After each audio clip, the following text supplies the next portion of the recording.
ब्रह्म जानाति ब्राह्मण है। जिसने ब्रह्म को जान लिया, जिसने अल्टीमेट को जान लिया, जो परम बोधि को प्राप्त हो गया, जो परम ज्ञानवान हो गया, वो है ब्राह्मण।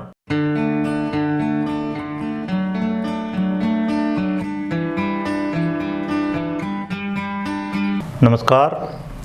जब हम ज्योतिष पढ़ते हैं तो ज्योतिष में विभाजन मिलता है हमें, राशियों का विभाजन, ब्राह्मण क्षत्रिय वैश्य शूद्र राशियाँ।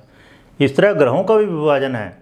कुछ ग्रह ब्राह्मण हैं, कुछ क्षत्रिय हैं, कुछ वैश्य हैं, कुछ शूद्र है, इवन राहु चांडाल कहा गया है। तो इसी को वास्तु में भी अप्लाई किया गया है।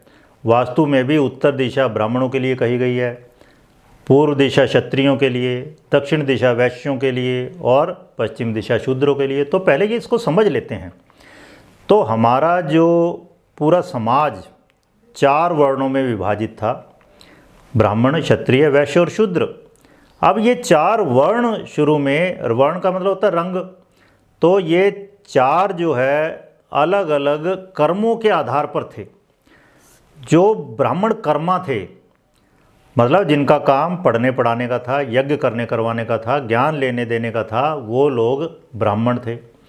जो रूल करते थे, शासन करते थे, लोगों को प्रोटेक्ट करते थे, वो क्षत्रिय कहलाए। जो सामान बेचते थे, एक्स्ट्रा जो प्रोडक्शन हो गई उसको बेच के पैसा कमा रहे थे, वो वैश्य कहलाए। तो इस तरह से था। लेकिन आज की डेट में वर्ण किस तरह से आइडेंटिफाई किया जा रहा, जाति किस तरह से आइडेंटिफाई की जा रही है। पहला क्राइटेरिया आजकल हो गया खानदान, कि अगर आप द्विवेदी हैं, त्रिवेदी हैं या शर्मा हैं तो ब्राह्मण। तो इस तरह से लिया जा रहा है। तो पहला तो मैंने बताया आपको, मेन क्राइटेरिया है कर्म का। आप अगर कर्म, आप चाहे वैश्य खानदान में पैदा हुए हों, लेकिन आपका काम ज्ञान लेना देना है, आप प्रोफेसर हैं, आप उपदेशक हैं, आप नॉलेज दे रहे हैं, आप वीडियो बना रहे हैं इस तरह के जिसमें मोटिवेशनल वीडियोज़ हैं, तो आप ब्राह्मण पर्सन हो। तो कर्म से सबसे पहले, दूसरा खानदान से, तीसरा आप आइडेंटिफाई करें, अगर ज्योतिष से आइडेंटिफाई करें तो लग्न देखिए अपना लग्न, चंद्र लग्न, सूर्य लग्न, ये देखिए। अब आपका मान लो लग्न में 12वीं राशि है तो आप ब्राह्मण हो गए। सूर्य आपका मिथुन राशि में है तो शूद्र हुए। तो इस तरह से अलग अलग ग्रह अलग अलग राशियों में होने से आप पर उनका प्रभाव आएगा।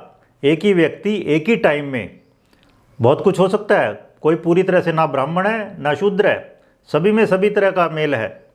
कहा जाता है ना कि रावण में 100% कोई अशुभ नहीं है और राम में 100% कोई शुभ नहीं है। ग्रहों के हिसाब से देखिए, ज़्यादातर ग्रह मान लो 4th, 8वीं, 12वीं राशि में है तो ब्राह्मण, ज़्यादातर 1ली, 5वीं, 9वीं राशि में है तो क्षत्रिय, 2, 6, 10 राशियों का ज़्यादा प्रभाव है, उनमें ज़्यादातर ग्रह बैठे हैं तो वैश्य। इस तरह से है। फिर आइए नेक्स्ट क्राइटेरिया लेते हैं। नेक्स्ट क्राइटेरिया है ग्रह दशा। देखिए, ग्रह का मतलब क्या होता है? पकड़ना। ग्रह means to catch hold of, पकड़ना। ग्रह हमारे जब उनकी दशाएं चलती है हमारे मनोमस्तिष्क को पकड़ लेते हैं। हमारा शरीर, मन, आत्मा सब उनके वश में हो जाता है, हम वैसे ही करने लग जाते हैं। तो ये मतलब है।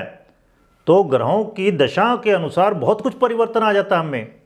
कहानियाँ पता है ना आपको, वाल्मीकि के बारे में कहा जाता है कि वो डाकू थे और परम ऋषि हो गए। इतने सुंदर ग्रंथ की उन्होंने रचना की, रामायण की।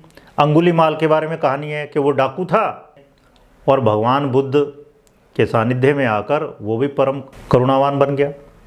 तो दशाएं बहुत कुछ बदल देती हैं आदमी को।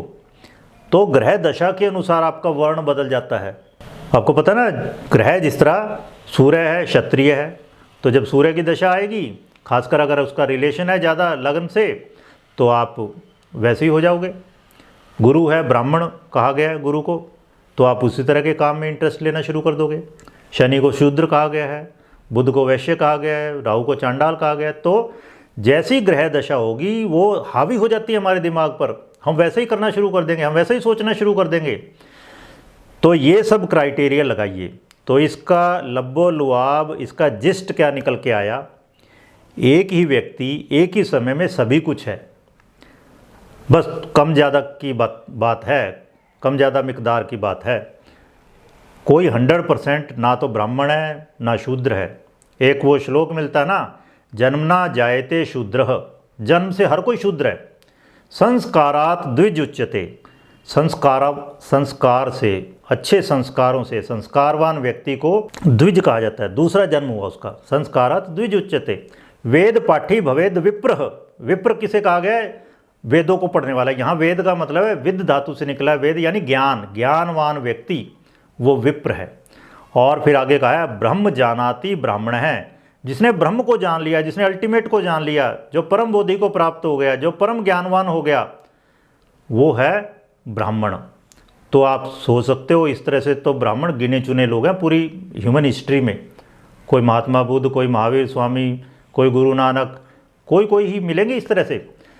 तो ब्राह्मण, लेकिन अब आप ये कह सकते हो कि एक व्यक्ति जब तीर्थ यात्रा के लिए निकल पड़ा, मान लो कुंभ मेला लगा हुआ है हरिद्वार में, उधर के लिए आप निकल पड़े, तो अब आप तीर्थ यात्री कहलाओगे। तो इसी तरह जो पढ़ने पढ़ाने वाला है, जिसके लिए ब्रह्म की खोज है, परम ज्ञान की खोज भी जो कर रहा है, वो भी ब्राह्मण कहलाएगा। तो वर्ण देश काल पात्र के अनुसार बदलता रहता है, ये कह सकते हो आप। टाइम टू टाइम आपका बदल सकता है वर्ण। आपकी डिज़ायर क्या है, आप किधर चल पड़े, आपकी इच्छाएं क्या है, आपका प्रयत्न किधर है, तो उसके हिसाब से भी वर्ण बदलता रहता है। धन्यवाद।